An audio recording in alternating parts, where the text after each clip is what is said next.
Hello, welcome back to my channel. If you're new here, my name is Mary, and today's video is going to be my Sorry Picks My TBR for the month of November.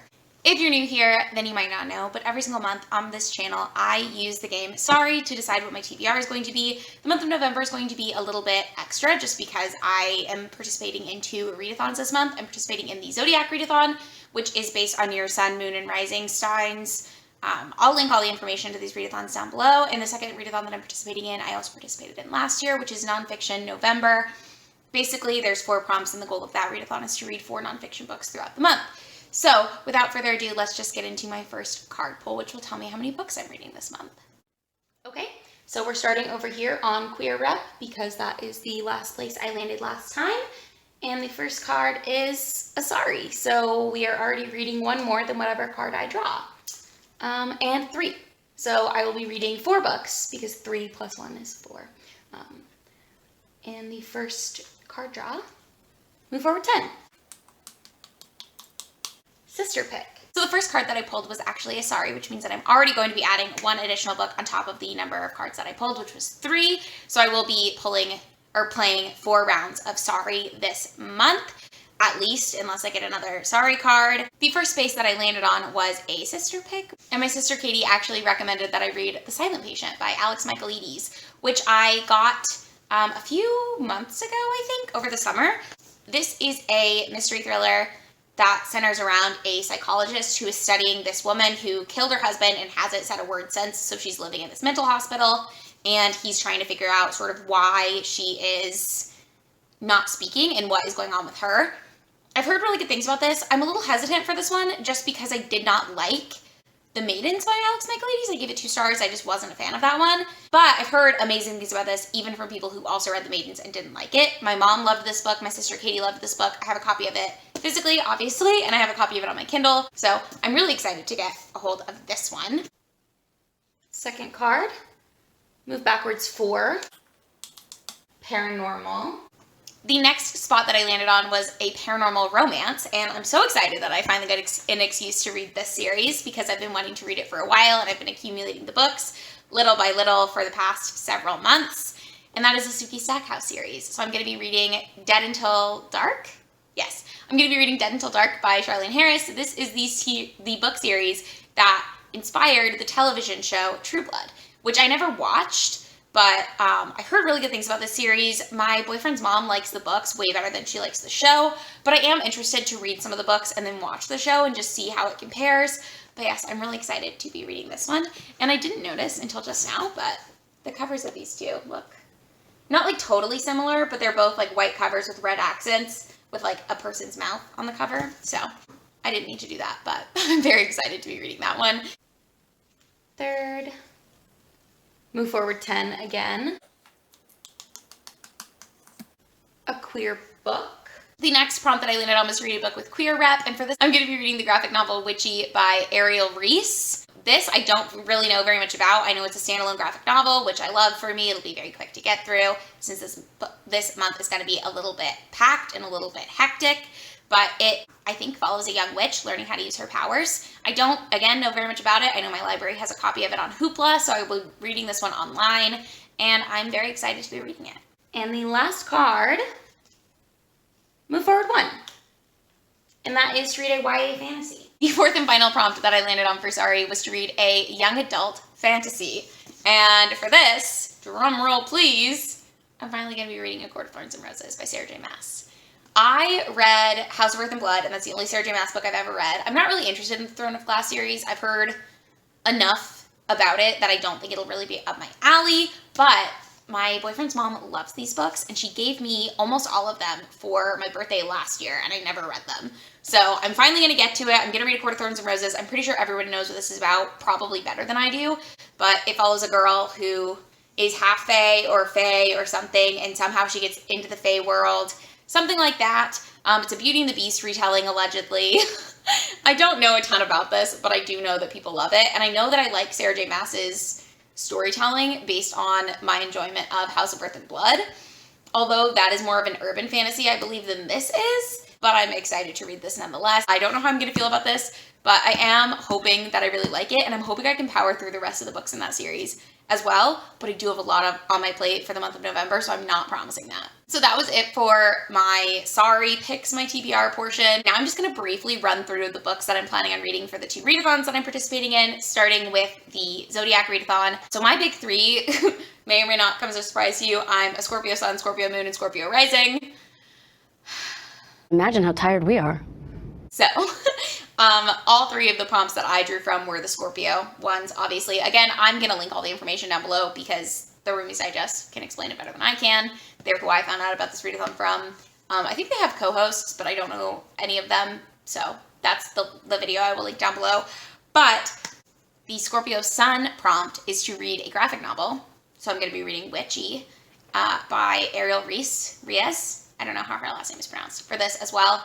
Very excited to be reading this graphic novel, as I mentioned. The only reason I picked this graphic novel is because I needed a graphic novel. I'm not a big graphic novel reader. How many times can I say graphic novel in a sentence? But yes, I'm very excited to read this one, and I'm hoping that it is a 10 out of 10. The art style looks beautiful, so I have high hopes. And I love witches, so you know. Scorpio Moon prompt is one that I'm really, really excited about, and that is to read a book with a revenge plot. And I couldn't think of any off the top of my head that I was like, I'm wanting to read this and I know it's about revenge. So I literally Googled books with revenge plots, and I'm not reading The Count of Monte Cristo. I do want to reread that at some point. I hated it when I read it for school in like 7th grade, but I also read it in 7th grade, and I think that was too young to have been put through Alexandre Dumas. So I'm not rereading that this month though, because I just can't handle it personally. But I am going to be reading True Grit by Charles Portis. I don't know. So that's on my TBR. I'm really excited. I've never seen the movie. I don't know what the book is about, really. I think it's like a Western inspired. And I want to say, and this could be totally wrong, but I want to say it has the trope of like a young girl, her family dies, and she has to team up with an old man, like The Professional style. Let me know if you've seen the movie The Professional. Also, let me know if that's at all correct down below. I didn't look at what the plot of this one is. I've been meaning to read this one too. So that's that. I'm excited to read this one. I really have no idea what it's about, but I've heard good things, so I'm hoping that I enjoy it. And then maybe I'll watch the movie for this one as well. I'm always down to watch a book with an adaptation that I can watch, or to read a book with an adaptation that I can watch, because that's truly one of my favorite things. It's one of the few things in life that brings me joy. Okay, and then the Scorpio Rising prompt is read a book that you still can't believe you have not read yet. And I'm doing ACOTAR for that, because truly, I don't know how I've made it this long without reading this book. Now I'm going to go through my Nonfiction November TBR. Again, like I mentioned, there are 4 prompts for this one. The first prompt is collection. I didn't see a prompt description anywhere. I think they just give you words and you pick what you want to read based on the prompts without any, like, it's very loose from what I understand. I could be wrong about that, but honestly, the goal of this readathon, like I mentioned, is just to read 4 nonfiction books, or as many nonfiction books as you can. So for collection, I'm going to read The World Without Us by Alan Weisman. Oh.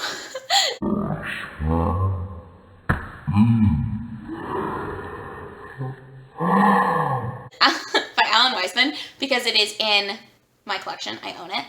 So that's what I'm taking that to mean. This is a like nonfiction book about what climate change and humans specifically have done to the world and impacted the environment. So this covers like what the world would be like if we did not do the things that we did, and if humans had not evolved to create the cities that we have. The second prompt for Nonfiction November is industry, and I really struggled with what I was going to do for this one. I had a couple of different things in mind, but I ultimately went with All the Young Men by Ruth Coker Burks, which is a book about the AIDS pandemic, and specifically about how doctors would refuse to treat AIDS patients, and nurses did not want to be on the AIDS patient ward during the 80s when the AIDS epidemic was first coming to fruition, and people didn't really know how it was transmitted and what was going on with it. And Ruth Coker Burks is the woman who wrote this book, and she's also was a nurse in Arkansas at the time, and she was on the AIDS ward, and she was one of the few nurses who actually would help these men. So we love to see it. I'm very excited to read this one as well. I think it'll be really impactful, and I predict that I will cry. The next prompt for Nonfiction November is style. And for this, there were a couple of books that I wanted to read, but my library didn't have a copy of. So I went with Stay Sexy and Don't Get Murdered, which is by the women who run the podcast Making a Murderer. Okay, the podcast is actually My Favorite Murder. I call it Making a Murderer this whole time, but just know that I'm talking about the podcast My Favorite Murder. Okay, thanks. I don't listen to that podcast anymore as much as I did. I was obsessed with it for a while. I think everyone was. Everyone went through a huge, I say everyone, a lot of people, like culturally, we went through a huge true crime phase, and I think Making a Murderer, Serial and Making a Murderer were the two podcasts that to me signify that time, because I listened to Making a Murderer and then I listened to Serial and I just became obsessed with knowing more about true crime and things like that. I've sort of moved past that obsession because I have some qualms with it, which we don't need to get into here. I think people can enjoy stories that they enjoy, and I'm not here to shame anybody. I just think that maybe I've moved past the time in my life where I need to fill it with those types of stories, especially given the field that I'm in. But I am going to read this. I think it's more of a memoir than it is about true crime. But if you don't know, Stay Sexy and Don't Get Murdered is the slogan for the show, because they always talk about how the people, usually girls, who get involved in these abductions or murders or assaults, there's usually things where they're like trust the wrong person, and they don't victim blame per se. I don't think it's victim blaming at all, but they talk about how like knowing about these crimes that have happened has put them on so much more alert, and so they always say like stay sexy and don't get murdered, as it's just like their sign off, I guess. I don't know how to say it and not make it sound really callous, but I don't think it's intended to be callous, so I don't see it that way. I just want to clarify that. The last prompt for Nonfiction November is treatment, and for this, I'm going to be reading Born a Crime by Trevor Noah, which is his memoir. Trevor Noah is a comedian from South Africa, and his mother is black and his father is white, and this book talks a lot about how he was born at a time when black and white people in South Africa were not allowed to get married, they weren't allowed to have kids, and so he had to pretend to belong to a different family. Whenever he went out with his mom in public, he had to walk behind her with people who looked more like him. It's very interesting, very sad, but I'm really excited to read this because I've heard, I think Elle from Elliot Brooks is who I heard about this from primarily, and then I saw it at Savers and bought it. So I have a couple of other things on this list. So as you might know, I am hosting the Jane Austen read along this year. I started this back in January, and we are reading every single Jane Austen work in publication date order. We were supposed to be reading Northanger Abbey in October, but we've moved it to November because we all had busy schedules. You could have still read it in October. The live show is going to be November 14th, but I'm still needing to read Northanger Abbey, so I will hopefully be reading that in November. That might be like the first or second thing that I read. The next thing that I'm reading is sort of for my own read along by myself. I'm trying to read all of the Cosmere books by Brandon Sanderson in publication date order. And the next one up is Warbreaker, which I have as an audiobook from my library via Hoopla, so I'm going to be listening to that one. Again, hopefully I enjoy it. I've really liked a lot of his stuff. I wasn't a super huge fan of Elantris. I liked it. Realistically, it was like a 3.5 star. I gave it 4 stars on Goodreads. I've loved Mistborn, and I'm really hoping that I like Warbreaker as well. I'm really excited. I've heard a lot of people say that it's a good place to start with Brandon Sanderson's work, but again, like I mentioned, I am reading them all in publication date order. Okay, and the last things that I have to share with you are holds that I got in from my library that I don't think I'm going to get to in October. So these are all going to be holdovers. These are going to realistically also be the first things that I read in November. But first up, we have Smoke City by Keith Rawson. I just read that right there. This is an adult fantasy book. I don't know very much about this. I can read you the flap though. It says, Marvin Dietz has some serious problems. His mob-connected landlord is strong-arming him out of his storefront. His therapist has concerns about his stability. He's compelled to volunteer at the local children's hospital, even though it breaks his heart every week. Oh, and he's also the guilt-ridden reincarnation of Geoffrey Thurage, the French executioner who lit Joan of Arc's pyre in 1431. He's just seen a woman on a Los Angeles talk show claiming to be Joan, and absolution seems closer than it's ever been. But how will he find her? So, that sounds really interesting to me. Sounds like a little bit of an alternative history, a little bit of a sci-fi fantasy twist. This has really good reviews. I don't love the cover of it. It doesn't scream something that I would enjoy, but, you know, don't judge a book by its cover and all of that. The next book that I have is Sons and Daughters of Ease and Plenty by Ramona Asabel. I don't know how her last name is pronounced, but this is historical fiction, I believe, and it follows these kids who are summering in Martha's Vineyard, and something happens where they're like, someone dies or something. I don't know very much about this, but I think it's about like a summer in the 80s, is that 70s, in 76, about these like rich kids having to learn life lessons. I'm interested in this one. I feel like I've heard mixed things, but I don't remember anything that I've heard about it. But, you know, I'll read it and let you know how I felt about it. And the last book that I got from my library is Behind the Red Door by Megan Collins, which is a mystery thriller that I don't know anything about and I don't remember requesting. It's not like on my TBR on Goodreads or anything, so I'm not really sure why I got this one, but I'll read you the inside flap. It says, when Fern Douglas sees the news about Astrid Sullivan, a 34-year-old missing woman from Maine, she is positive she knows her. Fern's husband is sure it's because of Astrid's famous kidnapping, an equally famous return 20 years ago. But Fern has no memory of that, even though it happened an hour outside her New Hampshire hometown. And when Astrid appears in Fern's recurring nightmare, one in which a girl reaches out to her pleading, Fern fears that it's not a dream at all, but a memory.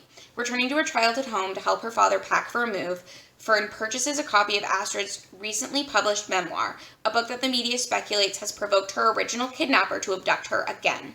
With the help of her psychologist father, Fern digs deeper, hoping to find evidence that her connection to Astrid can help the police locate her. But when Fern discovers more about her own past than she ever bargained for, the disturbing truth will change both women's lives forever.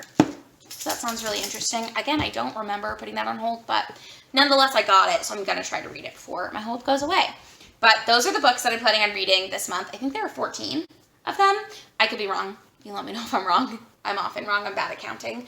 But let me know what you are planning on reading in the month of November. Let me know if you've read any of these books and how you felt about them. Don't forget to give this video a thumbs up if you enjoyed it, and subscribe if you would like to see more content from me, because I do post 2 videos every single week. And I'll see you in the next one. Bye! I should have told you